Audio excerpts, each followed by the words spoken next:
The team news today, Hull City and Grant McCann. He promised that there would be some new players starting in this one, and 3 of them start in total.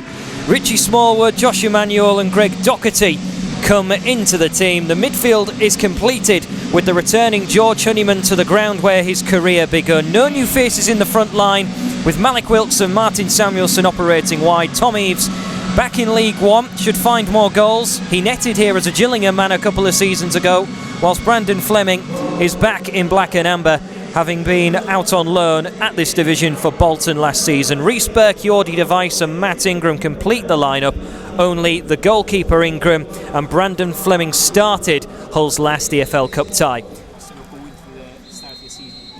Well, we are underway then here at the Stadium Light, the first time then of the new season. 2 third-tier clubs clashing in the first round of the Carabao Cup. Sunderland in red and white pick up the ball into the penalty area. They go. They're going to get their first foray of an attack, and it's Emmanuel, the new man, who is called upon straight away, managing to head the ball a couple of yards away from Matt Ingram's goal line. It goes out for a throw-in over on the far side. Sunderland picking the ball up from a little bit of cheap defending by Hull City in the first 30 seconds, and Sunderland with a throw-in over on the far side of the field.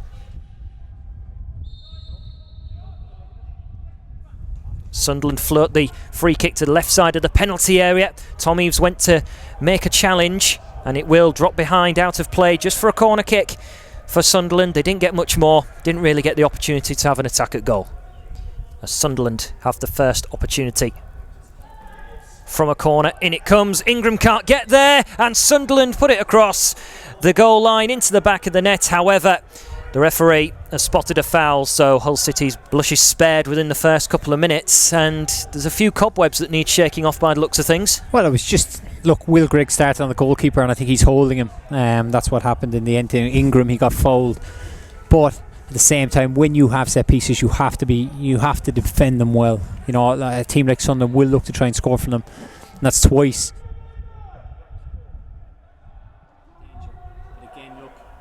In it comes. And Will Grigg might get the chance to shoot at goal. Hull City cannot clear, and a shot literally from about 10 yards out, dead centre. It's normally the bread and butter stuff for an attacking player. Sunderland put it wide, and what a chance to squander so early in the game. But again, it's just a simple 1-2 on the far side from a throw-in. They get down the side, pull it back, the ball falls. Grigg is alert to it, gets a touch. Maguire will be kicking himself that he's not scored. It almost seems that there's a massive wind blowing down in Sunderland's favour here, because a couple of times, like when Lee Burge has kicked it long, or when the centre-halves would be Bailey Wright, they've just managed to get it long. Well, Honeyman goes in for a bit of a shove, as Sunderland were about to get into the penalty area with Hume, and it's going to be a free kick in a tight spot.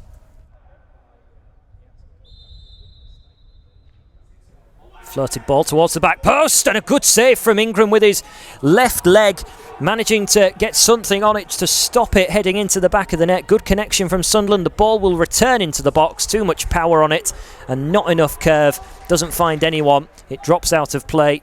Matt Ingram with a good stop. Somebody loses their man and they get her on the back. I think it was Flanagan who got the header, but again, then you're looking on your keeper, and it's a great save from Ingram, and then it's almost you have to get rid of it, get clear of the ball, which they do very well. But it's a warning sign. It's a couple of times they've got in from set pieces.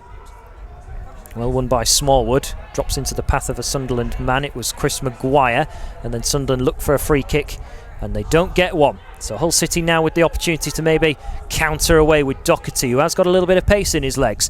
Tom Eaves just drifting over to the left-hand side. Hull piecing together something which is much better than we've seen so far.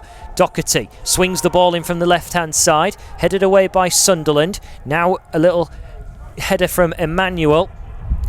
Returned to him by Honeyman. Emmanuel with the first chance to cross the ball. He sticks it up nicely for Tom Eaves, but out comes Lee Berg, the new man in between the posts for Sunderland, and his first catch in open play where he was under a slight bit of pressure.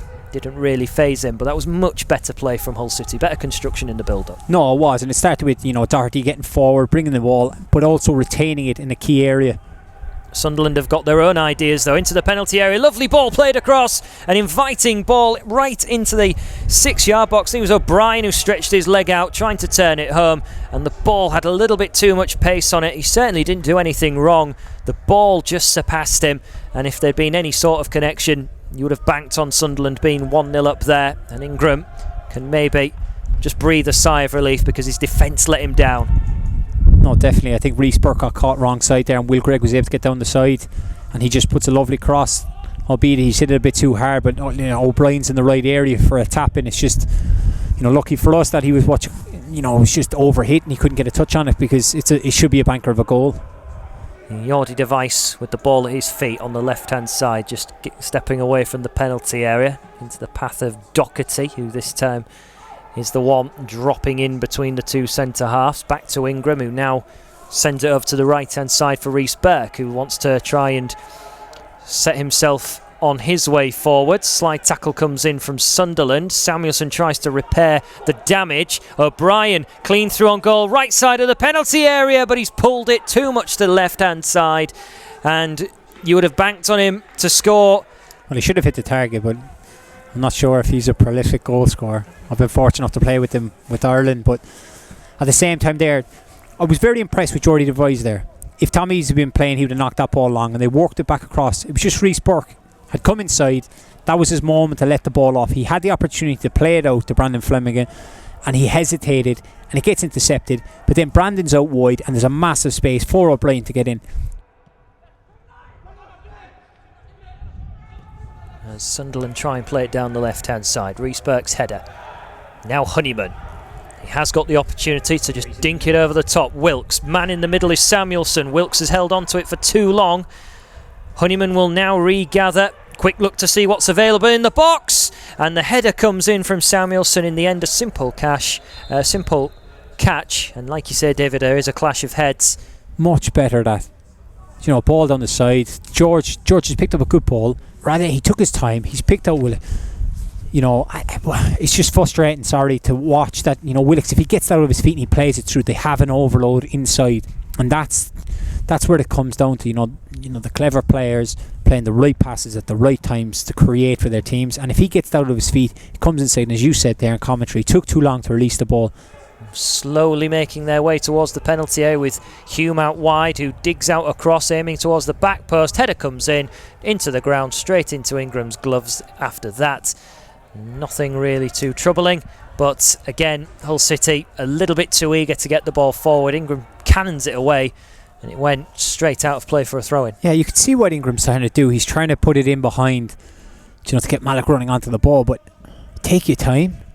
If you want to play that ball, you've got to execute it perfectly, because now they've just turned over possession. Sunderland are 5 yards, from the Hull half, looking to build up, and it's just come from mistake. A couple of times there, George Honeyman turning over the ball too easily, but then it's the reaction after. It's lazy. You got to get up quicker and get back and get men behind the ball. Be solid and compact so Sunderland can't break you down. Into the penalty area, Sunderland come, a little low ball across. Flag's up on the flag is up.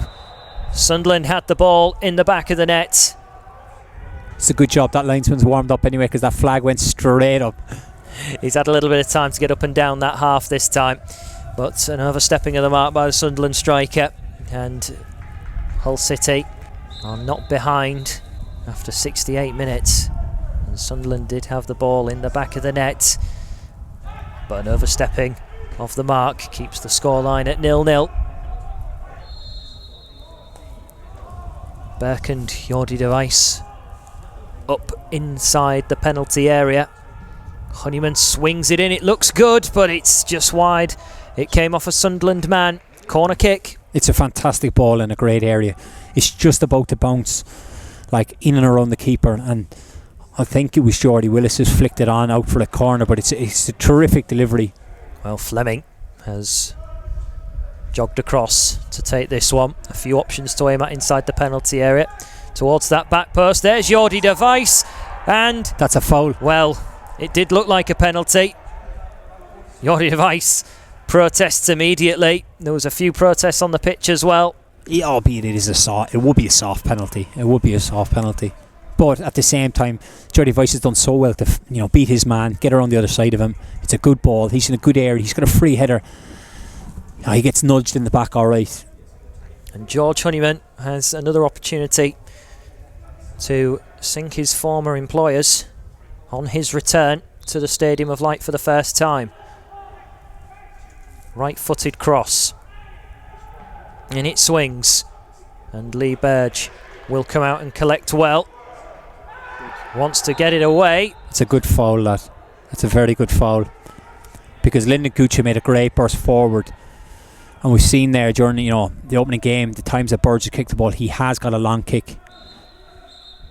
So I think he just stopped the counter-attack. Now, who knows whether or not he would have scored, but at the same time, penalties. Yes, penalties in the first round, so it will be the spot kicks. There won't be as much as an intimidation from either end of the ground this time for Hull City to deal with. So it will be very much a level playing field from 12 yards, and Hull City have managed to keep Sunderland out, and it was kind of their Achilles heel last season. They didn't score enough goals. Did have the ball in the net at one point. It was chalked off for offside though, from a clever cross from the right hand side. But for the meantime, as the players get their breath, it will be penalties to decide which one of these two heads into the second round of the Carabao Cup. Well, round one, a couple of seasons ago, Hull beat Sheffield United in the first round. And it will be Sunderland to get the shootout underway. And Will Grigg will step up first, who missed in the fourth round last season against Oxford. Which... well, hopefully he's not on fire anyway.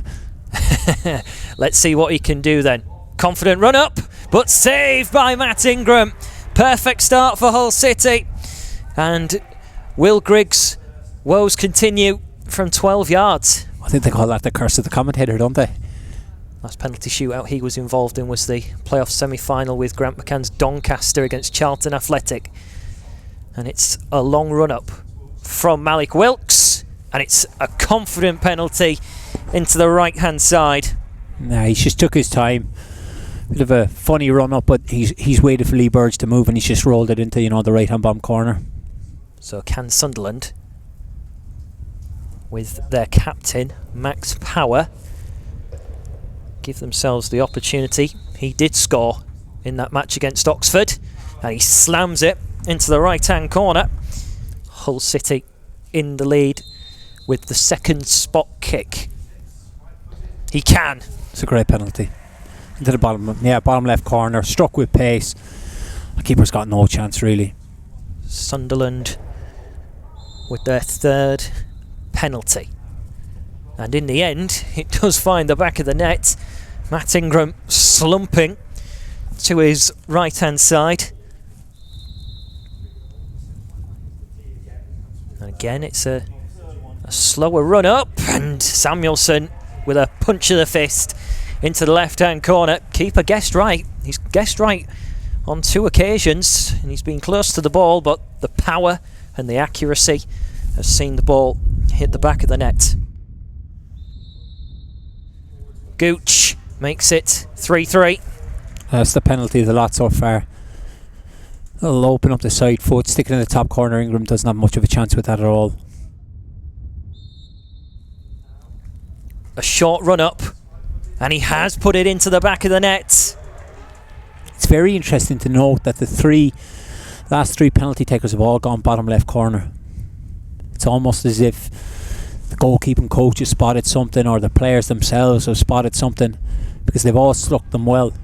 And he has to score to keep Sunderland's hopes in the Carabao Cup, and he's done just that with a powerful penalty. Any nervousness triggered into that penalty. Keane Lewis Potter,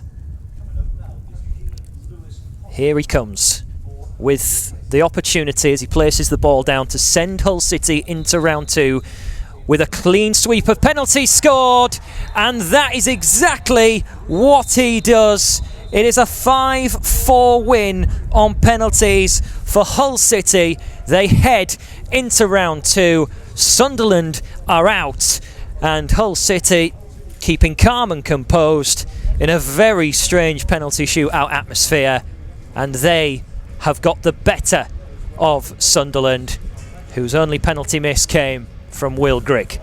But Hull City are through 5-4 on penalties.